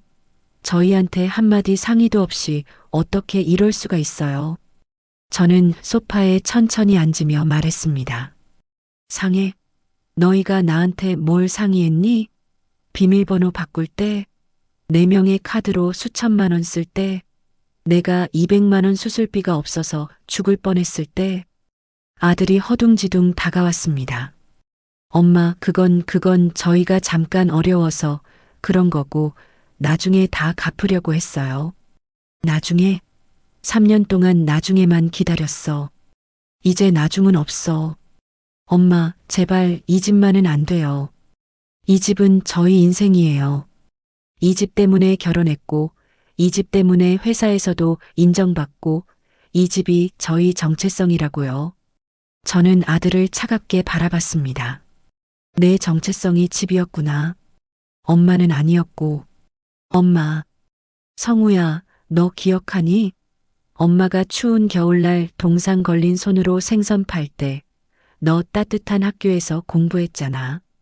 엄마가 허리 아파서 밤에 잠도 못 잘 때, 너 편한 침대에서 잤잖아. 엄마가 라면으로 끼니 때울 때, 너 좋은 음식 먹었잖아. 엄마, 저도 다 아는데 왜 엄마가 고관절 부러져서 죽을 뻔했을 때 200만 원이 아까웠어? 15만 원짜리 저녁 예약은 취소 못하면서. 아들은 아무 말도 하지 못했습니다. 며느리 다경이 히스테릭하게 소리쳤습니다. 어머님, 그래도 이렇게까지 할 순 없잖아요. 저희한테 최소한의 준비 기간이라도 주셔야죠. 한 달 안에 어떻게 이사를 가요? 준비 기간? 내가 3년 동안 준비했어. 너희한테 다 빼앗길 준비. 어머님, 그리고 너희 이사 걱정은 하지 마. 충분히 돈 있잖아. 유럽 여행 갈 돈, 포르쉐 할부금 낼 돈, 명품 살 돈. 그 돈으로 전세라도 구해. 어머님, 그 돈은 다 쓸 때가 있어요. 어머님이 이해를 못 하시는 거예요. 저희 세대는 체면이 중요하다고요. 좋은 데 살아야 좋은 사람들을 만나고 좋은 사람들을 만나야 인생이 펴진다고요. 저는 천천히 일어섰습니다. 목발을 짚고 며느리 앞으로 다가갔습니다. 체면? 체면이 그렇게 중요하면 시어머니 200만 원 수술비 안 내준 며느리라는 소문 퍼지는 건 괜찮니? 시어머니를 병원에서 버린 아들이라는 소문은? 며느리의 얼굴이 굳어졌습니다. 어머님, 그건 이 아파트 분여회에 다 얘기해 줄까? 어떻게 너희가 나를 대했는지. 경비 아저씨들도 다 알아. 내가 경비실에 음식 맡기고 갈 때마다 얼마나 안쓰러워했는지. 어머님, 협박하시는 거예요? 협박? 아니야. 그냥 사실을 말하는 거지. 아들이 무릎을 꿇었습니다. 엄마, 제발 이번 한 번만 용서해줘. 제가 잘못했어. 정말 잘못했어. 다시는 안 그럴게. 엄마 모시고 살게. 엄마한테 잘할게. 저는 아들을 내려다봤습니다. 무릎 꿇고 빌고 있는 아들. 하지만 제 마음은 조금도 흔들리지 않았습니다. 성우야, 엄마가 화장실 바닥에서 피 흘리며 쓰러져 있을 때 너 어디 있었니? 엄마가 혼자 병실에서 올 때 너 뭐 하고 있었니? 엄마, 그때 엄마를 버린 건 너야. 지금 엄마가 이 집을 팔아서 너희를 버리는 게 아니라 너희가 먼저 엄마를 버렸어. 며느리가 갑자기 가방에서 핸드폰을 꺼냈습니다. 좋아요. 그럼 저희도 가만히 있지 않을 거예요. 변호사 선임해서 이 집 매매를 무효화시킬 거예요. 저희가 이 집에서 3년이나 살았는데 그것도 권리잖아요. 저는 차갑게 웃었습니다. 해봐. 변호사 비용도 만만찮을 텐데. 그리고 법적으로 이 집은 100% 내 명의야. 너희는 그냥 무단 거주자일 뿐이야. 내가 원하면 지금 당장 경찰 불러서 쫓아낼 수도 있어. 어머님. 하지만 나는 그렇게까지 잔인하지 않아. 한 달 주는 거야. 한 달 안에 나가. 그게 내가 줄 수 있는 마지막 잡이야. 아들이 제 다리를 붙잡았습니다. 엄마 제발 이러지 마. 우리 이렇게 끝나면 안 돼. 저는 아들의 손을 떼어냈습니다. 이미 끝났어. 내가 200만 원 앞에서 엄마를 포기했을 때 저는 돌아서서 현관으로 향했습니다. 목발을 짚고 한 걸음 한 걸음. 엄마, 엄마. 아들이 뒤에서 소리쳤지만 저는 돌아보지 않았습니다. 어머님, 후회하실 거예요. 늙어서 외로우면 어쩌려고 그래요. 며느리의 목소리가 들렸습니다. 저는 문 앞에서 잠시 멈춰 섰습니다. 그리고 돌아보지 않은 채 말했습니다. 외로움은 이미 3년 동안 충분히 느꼈어. 이제는 혼자가 더 편할 것 같구나. 문을 나섰습니다. 뒤에서 무언가 깨지는 소리가 들렸습니다. 아마 며느리가 화병이라도 집어던진 모양이었습니다. 엘리베이터를 타고 내려오는데 눈물이 났습니다. 하지만 이번에는 슬픔의 눈물이 아니었습니다. 해방의 눈물이었습니다. 1층에 내려와 밖으로 나왔습니다. 차가운 가을바람이 얼굴을 스쳤습니다. 시원했습니다. 택시를 타고 재활병원으로 돌아오는 길 핸드폰이 울렸습니다. 아들이었습니다. 저는 받지 않았습니다. 다시 울렸습니다. 며느리였습니다. 역시 받지 않았습니다. 문자가 쏟아져 들어왔습니다. 엄마 제발 전화 받아. 엄마 우리 얘기 좀 해. 엄마 이러지 마. 어머님 제가 잘못했어요. 어머님 다시 한 번만 기회를 주세요.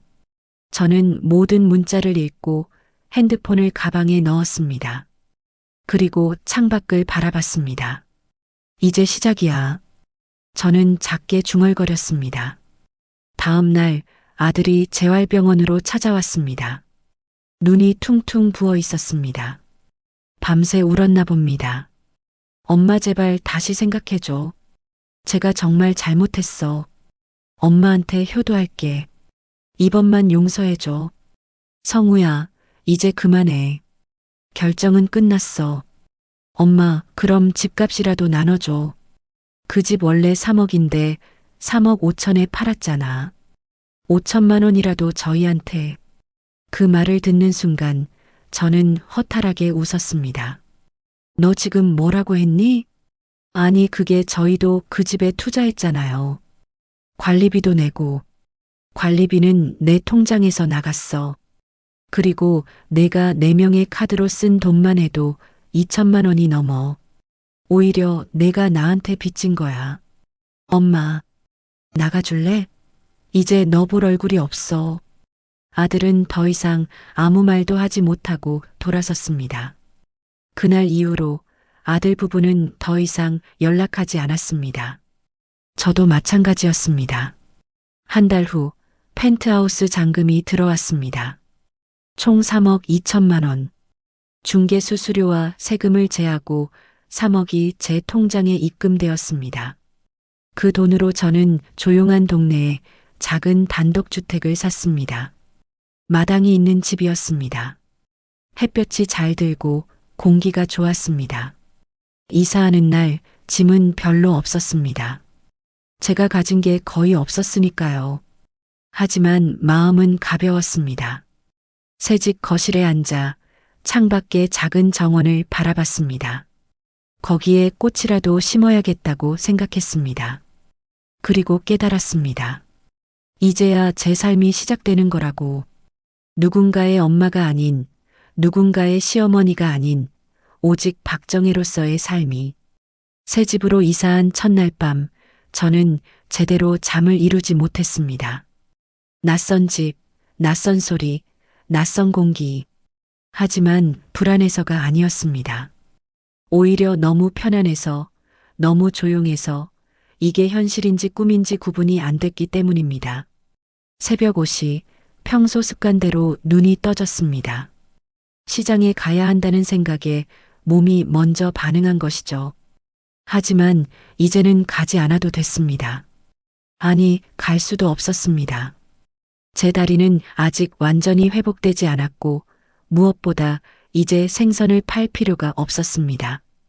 펜트하우스를 팔아받은 3억 원 중에서 단독주택을 사는데 1억 5천만 원을 썼습니다. 남은 1억 5천만 원은 은행에 예금했습니다.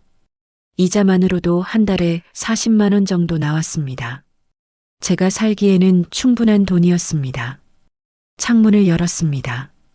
차가운 새벽 공기가 들어왔습니다. 작은 정원에는 이전 집주인이 심어놓은 감나무가 있었고 아직 몇 개의 감이 매달려 있었습니다. 저 멀리서는 새소리가 들렸습니다. 이게 평화구나. 저는 처음으로 깨달았습니다. 지난 30년 동안 단 한 번도 느껴보지 못한 감정이었습니다. 누구 눈치도 볼 필요 없고 누구에게 인정받을 필요도 없고 누구를 위해 희생할 필요도 없는 시간. 주방으로 가서 물을 끓였습니다. 커피를 한 잔 내렸습니다. 지난 10년 동안 커피는 사치였습니다.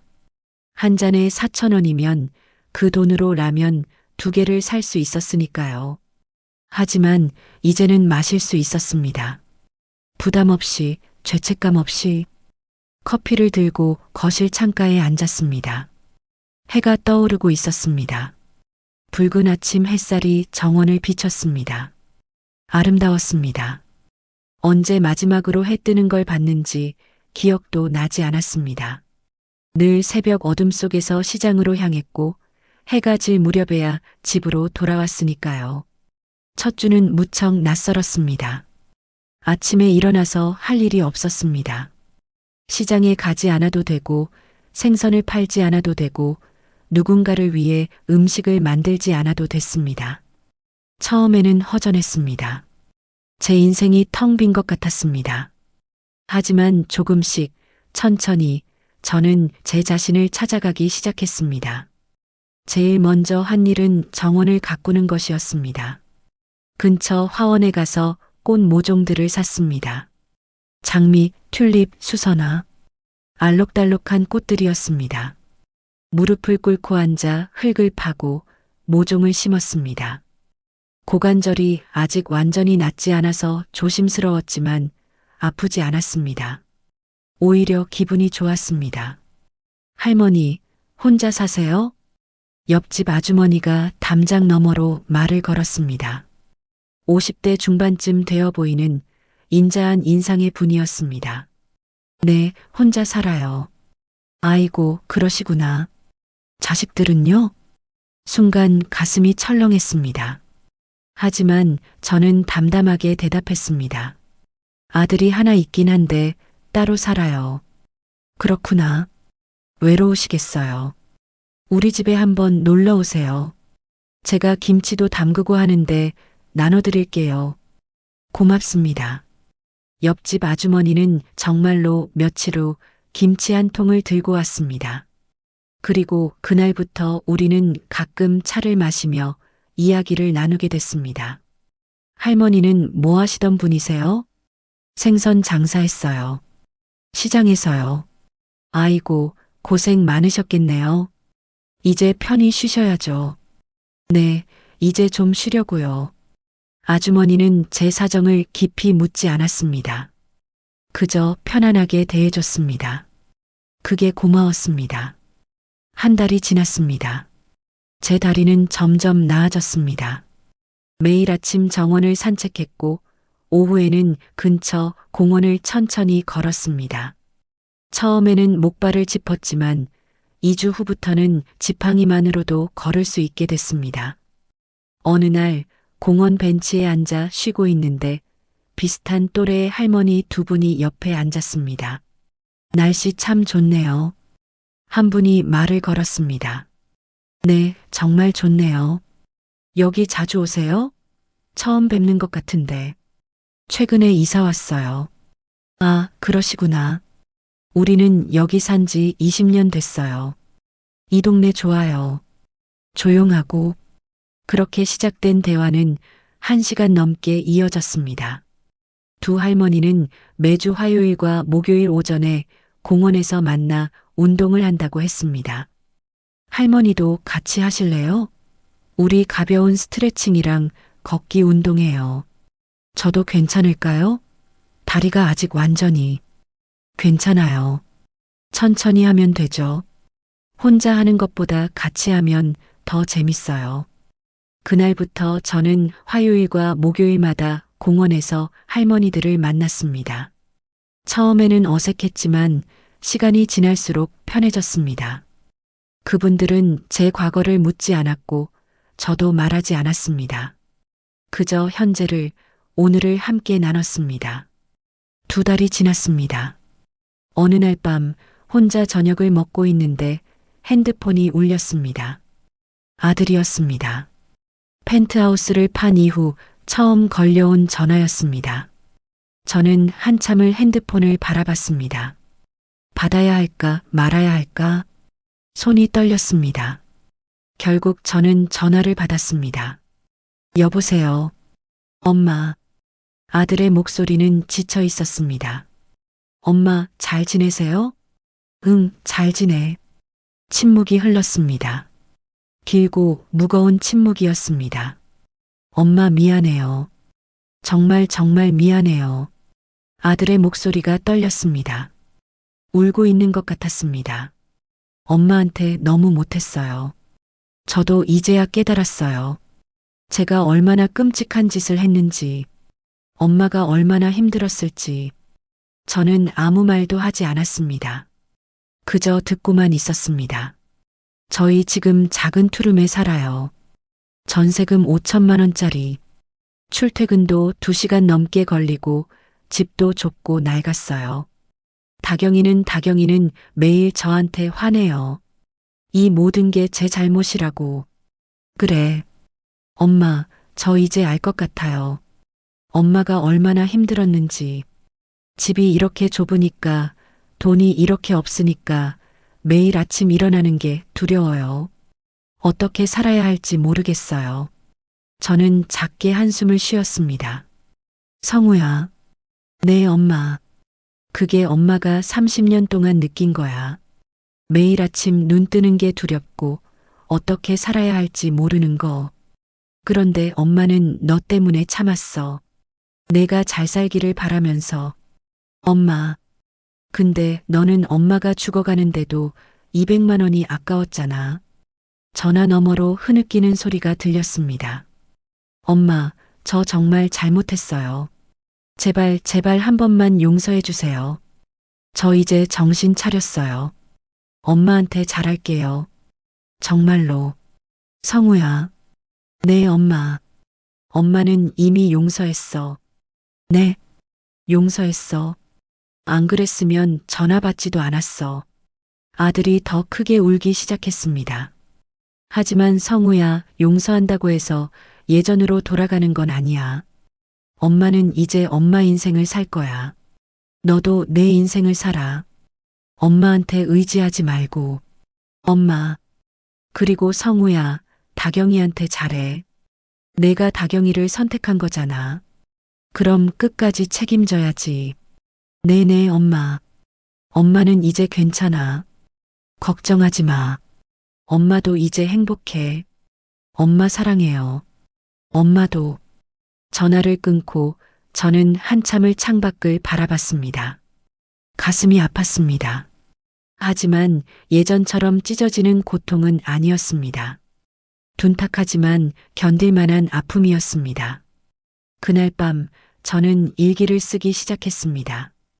평생 일기를 써본 적이 없었는데 갑자기 쓰고 싶어졌습니다. 오늘 아들한테 전화가 왔다. 3개월 만이다. 미안하다고 했다. 나는 용서한다고 했다. 진심이었다. 하지만 예전으로 돌아갈 수는 없다. 나는 이제 나를 위해 살 것이다. 3달이 지났습니다. 봄이 왔습니다. 제가 심은 꽃들이 피어났습니다. 정원은 색색의 꽃으로 가득했습니다. 장미가 피고 튤립이 피고 수선화가 피었습니다. 옆집 아주머니가 정원을 보고 감탄했습니다. 할머니, 정원 정말 예쁘네요. 손재주가 대단하세요. 고맙습니다. 저도 처음 해보는 건데 잘 됐네요. 할머니, 우리 동네 노인회에서 다음 주에 꽃꽂이 수업한대요. 같이 가실래요? 꽃꽂이요? 저 같은 사람이 해도 될까요? 당연하죠. 나이가 뭐가 중요해요. 하고 싶으면 하는 거죠. 저는 노인의 꽃꽂이 수업에 갔습니다. 20명 정도의 할머니들이 모여 있었습니다. 선생님은 40대 여성분이었는데 친절하게 하나하나 가르쳐 주었습니다. 꽃을 다루는 것이 즐거웠습니다. 색을 맞추고 높이를 조절하고 균형을 맞추는 과정이 마치 예술 작품을 만드는 것 같았습니다. 2시간이 금방 지나갔습니다. 수업이 끝나고 제가 만든 꽃꽂이를 집으로 가져왔습니다. 거실 테이블에 올려놓았습니다. 아름다웠습니다. 제가 만든 것이 이렇게 아름다울 수 있다는 게 신기했습니다. 평생 남주는 것만 만들었는데 이제는 내가 보려고 만드는구나. 그 깨달음이 가슴을 따뜻하게 했습니다. 그 후로 저는 꽃꽂이 수업을 계속 들었습니다. 매주 목요일 오전이 수업 시간이었는데 그 시간이 일주일 중 가장 기다려졌습니다. 수업이 끝나면 할머니들과 함께 차를 마시며 수다를 떨었습니다. 박 선생님은 자식 몇 있으세요? 한 할머니가 물었습니다. 노인회에서는 서로 선생님이라고 불렀습니다. 아들 하나 있어요. 아이고, 아들 좋지. 우리는 딸만 셋이라 속상해요. 다들 시집가서 친정을 잘 안 와요. 아들도 마찬가지예요. 바쁘다고 잘 안 와요. 그래도 아들이 있으면 든든하잖아요. 저는 쓸쓸하게 웃었습니다. 든든하다. 과연 그럴까요? 글쎄요. 자식이 든든한 건 아닌 것 같아요. 결국 우리는 우리가 든든해야 하는 것 같아요. 다른 할머니가 고개를 끄덕였습니다. 맞아요. 나도 이제야 깨달았어요. 자식 믿지 말라고. 우리 돈이랑 건강 챙기고 우리끼리 도우며 사는 게 제일이에요. 그 말에 여러 할머니들이 공감했습니다. 모두 비슷한 경험을 했나 봅니다. 6달이 지났습니다. 여름이 왔습니다. 저는 이제 지팡이 없이도 걸을 수 있게 됐습니다. 의사는 기적이라고 했습니다. 제 나이에 고관절 골절 후 완전히 회복하는 경우는 드물다고 했습니다. 할머니가 의지가 강하셔서 그래요. 그리고 잘 드시고 운동도 꾸준히 하신 것 같고요. 감사합니다, 선생님. 병원을 나오며 저는 하늘을 올려다봤습니다. 푸른 하늘, 하얀 구름. 살아있다는 게 감사했습니다. 어느 날 우편함에 편지 한 통이 와 있었습니다. 아들의 필적이었습니다. 저는 거실에 앉아 편지를 뜯었습니다. 엄마께, 엄마 안녕하세요. 전화는 부담스러우실 것 같아서 편지 씁니다. 엄마, 저 이제 많이 바뀌었어요. 회사에서 열심히 일하고 있고 다경이랑도 예전보다 잘 지내고 있어요. 싸우기는 하지만 그래도 서로 이해하려고 노력해요. 작은 집이지만 이제는 감사하게 느껴져요. 집이 있다는 것만으로도 감사하다는 걸 이제야 알았어요. 엄마가 이 집을 마련하기 위해 얼마나 고생하셨는지도요. 엄마, 제가 엄마 나이가 되면 그때는 엄마 마음을 이해할 수 있을까요? 아마 그때도 완전히는 이해 못할 것 같아요. 부모 마음은 자식이 되어봐야 안다는 말이 맞나 봐요. 엄마 건강하세요. 제가 찾아뵙고 싶지만 아직은 용기가 안 나요. 엄마 얼굴 보면 또 울 것 같아서요. 조금 더 제가 성장하면 그때 찾아뵐게요. 사랑합니다, 엄마. 성우 올림. 편지를 다 읽고 저는 조용히 울었습니다. 분노의 눈물도 슬픔의 눈물도 아니었습니다. 그저 복잡한 감정의 눈물이었습니다. 아들은 변하고 있었습니다. 조금씩, 천천히. 그것만으로도 충분했습니다. 저는 더 이상 아들에게 완벽함을 요구하지 않았습니다. 그저 그가 자기 삶을 살아가기를 바랐습니다. 저는 편지를 서랍에 조심스럽게 넣었습니다. 그리고 다시 제 일상으로 돌아갔습니다. 1년이 지났습니다. 저는 이제 완전히 새로운 사람이 되어 있었습니다. 매주 화요일과 목요일은 공원에서 운동을, 목요일 오전에는 꽃꽂이 수업을, 금요일 오후에는 노인의 독서 모임에 나갔습니다. 집에서는 정원을 가꾸고 요리를 하고 책을 읽었습니다. 평생 책을 읽어본 적이 없었는데 이제는 한 달에 서너 권씩 읽었습니다. 소설도 읽고 수필도 읽고 시집도 읽었습니다.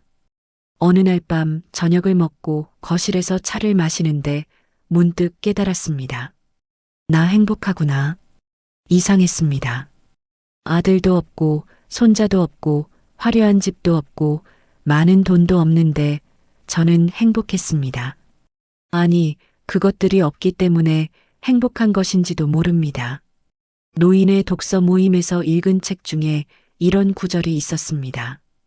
행복은 가진 것에 많고 적음이 아니라 원하는 것에 많고 적음이다. 저는 이제 많은 것을 원하지 않았습니다. 따뜻한 집, 건강한 몸, 좋은 이웃. 그것만으로 충분했습니다. 어느 봄날 현관 초인종이 울렸습니다. 문을 열었더니 아들이 서 있었습니다. 1년 반 만이었습니다. 엄마. 아들은 많이 수척해져 있었습니다. 하지만 눈빛은 예전과 달랐습니다.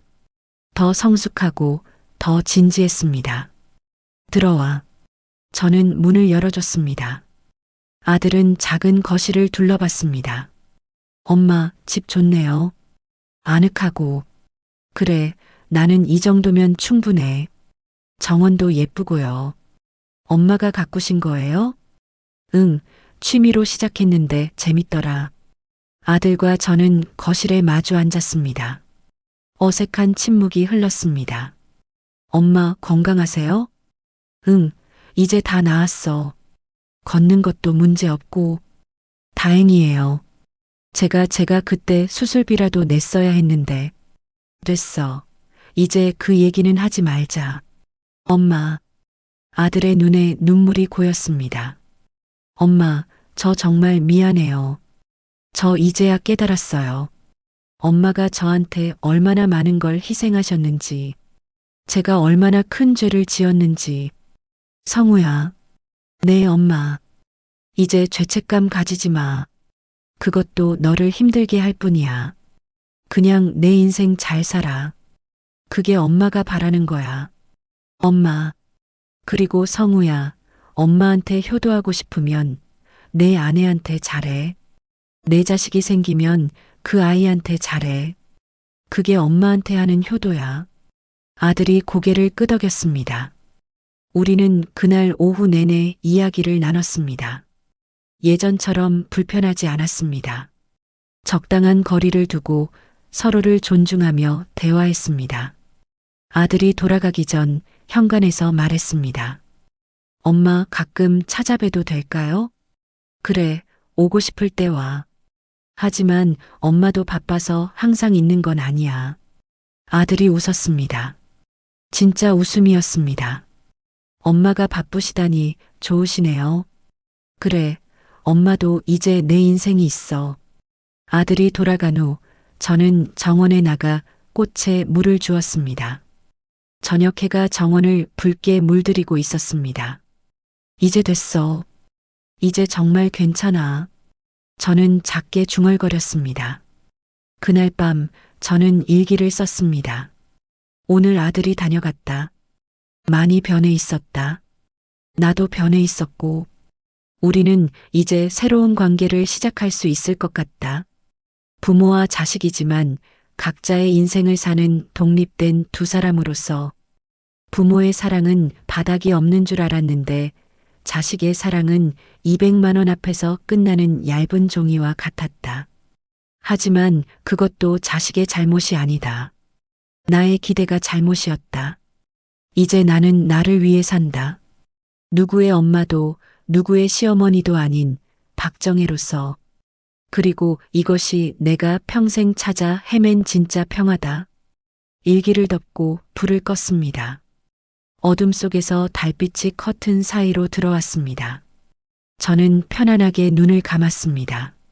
내일 아침에는 정원에 새로 장미를 심어야겠다고 생각하며 여러분, 박정희 할머니의 이야기를 끝까지 들어주셔서 진심으로 감사합니다. 여러분이라면 어떠셨겠습니까? 평생을 바쳐 키운 아들과 며느리가 고작 병원비 200만 원 때문에 부모를 버린다면 15만 원짜리 레스토랑 예약은 취소하기 아까워하면서 어머니의 생명을 외면한다면 말입니다. 여러분도 박정희 할머니처럼 펜트하우스를 팔아버리는 참교육을 시전하셨겠습니까? 아니면 그래도 피는 물보다 진하다며 용서하고 다시 기회를 주셨겠습니까? 혹시 여러분 주변에도 비슷한 사연이 있으신가요? 자식에게 모든 것을 바쳤지만 정작 위급한 순간에 외면당한 부모님의 이야기, 혹은 반대로 부모님께 효도하며 살고 계신 따뜻한 이야기도 좋습니다. 할머니는 결국 아들을 용서했지만 각자의 인생을 사는 독립된 관계를 선택했습니다. 이것이 과연 옳은 선택이었을까요? 아니면 가족이라면 끝까지 함께해야 하는 걸까요?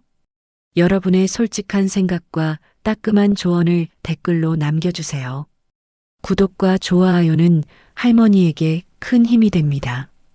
알림 설정까지 해두시면 다음 이야기도 가장 먼저 만나보실 수 있습니다.